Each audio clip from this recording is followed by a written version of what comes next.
এসআইআরের খসড়া তালিকায় যাদের নাম ওঠেনি তারা কিভাবে এসআইআরে হেয়ারিং করবেন এবং কি কি প্রয়োজনীয় ডকুমেন্টগুলি আপনাদের সাথে নিয়ে হেয়ারিং করতে হবে এই ভিডিওটির মাধ্যমে আপনাদের মাঝে শেয়ার করব। সেই সমস্ত ডকুমেন্টের লিস্ট কি সেই ডকুমেন্টগুলি একে একে আপনাদের সামনে তুলে ধরব। তাই ভিডিওটি গুরুত্বপূর্ণ হতে চলেছে।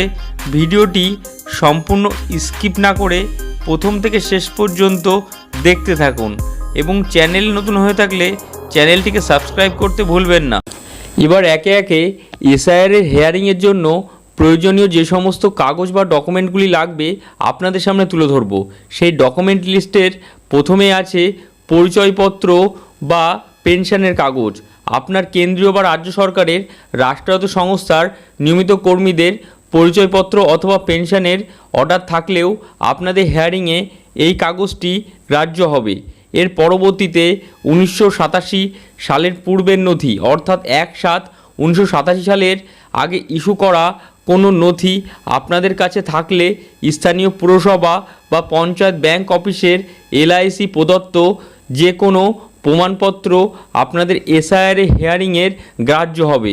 এবং তৃতীয় যে নথিটির কথা বলা আছে জন্ম ও শিক্ষার প্রমাণ অর্থাৎ আপনাদের বার্থ সার্টিফিকেট এবং অন্যান্য স্বীকৃত বোর্ড বা বিশ্ববিদ্যালয় থেকে প্রাপ্ত মাধ্যমিক বা উচ্চ মাধ্যমিক আপনাদের যে সার্টিফিকেট শিক্ষাগত যোগ্যতার প্রমাণ আছে এই প্রমাণটি থাকলেও আপনাদের সমান এসআইআর হেয়ারিংয়ের জন্য কার্যকর হবে।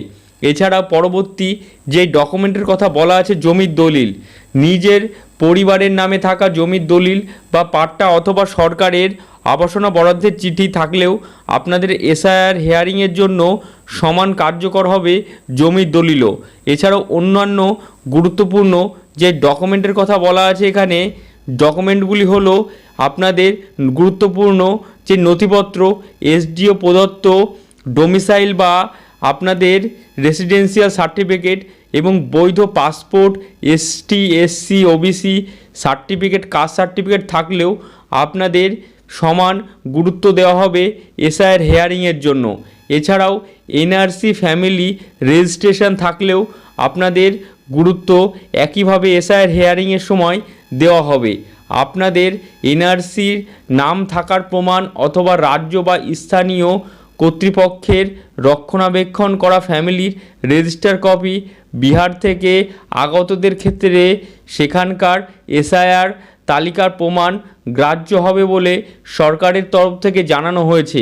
এছাড়াও আপনাদের জন্ম তারিখ অনুসারে নথিপত্র জমা করার যে নিয়মবিধিগুলি এবার একে একে আপনাদের সামনে তুলে ধরব। জন্মের সাল অনুসারে নথিপত্র প্রদর্শনের নিয়ম বেশ কিছু পার্থক্য রয়েছে। কার ক্ষেত্রে কাগজ লাগবে বা কার কাগজ লাগবে তার নিচের আপনাদের এই বাক্সের মাধ্যমে দেখানো হলো। আপনাদের যদি জন্মের সময়কাল অর্থাৎ আপনাদের জন্মের সময় যদি 1/7/1987 আগে হয়ে থাকে সেই ক্ষেত্রে আপনাদের প্রয়োজনীয় যে সমস্ত নথিগুলি আপনাদের লাগবে বা যে সমস্ত নিয়মগুলি আপনাদেরকে মানতে হবে এবার আপনাদের সামনে শেয়ার করব। যদি আপনাদের জন্মসাল 1/7/1987 আগে থেকে থাকে সেই ক্ষেত্রে যাদের জন্ম 1/7/1987 সালের আগে হয়ে থাকে 1 জুলাইয়ের আগে সেই ক্ষেত্রে 2002 সালে ভোটার লিস্টে নাম নেই তাদের নিজের জন্ম তারিখ বা জন্মস্থানের প্রমাণ হিসাবে উপরে উল্লেখিত যে কোনো একটি নথি জমা দিলেই আপনাদের এসআইআর হেয়ারিং পর্বটি আপনাদের সম্পূর্ণ হবে। এছাড়াও যদি আপনাদের জন্মসাল 1/7/1987 থেকে 2/12/2004 মধ্যে হয়ে থাকে সেই ক্ষেত্রে এই সময়ের মধ্যে জন্মগ্রহণকারীরা তাদের নিজের জন্ম প্রমাণপত্রের সাথে পিতা অথবা মাতার মধ্যে যে কোনো একজনের প্রমাণ জমা দিলে আপনাদের এসআইআর যে হেয়ারিং পর্বটি সম্পন্ন হবে। এছাড়াও যদি জন্মসাল কিছুটা আপনাদের ক্ষেত্রে হয়ে থাকে 2/12/2004 পরে যদি আপনাদের জন্ম হয়ে থাকে সেই ক্ষেত্রে আপনাদের নিয়মটি কি হবে 2004 পর যদি আপনাদের জন্ম হয় সেই ক্ষেত্রে তাদের নিয়মটি কঠোর। এক্ষেত্রে নিজের প্রমাণপত্রের সাথে পিতা এবং মাতা উভয়ের কাগজ জমা দেওয়া বাধ্যতামূলক। এছাড়াও বাবা মায়ের কেউ ভারতীয় না হলে জন্মের সময় বৈধ পাসপোর্ট বা ভিসা দেখাতে হবে।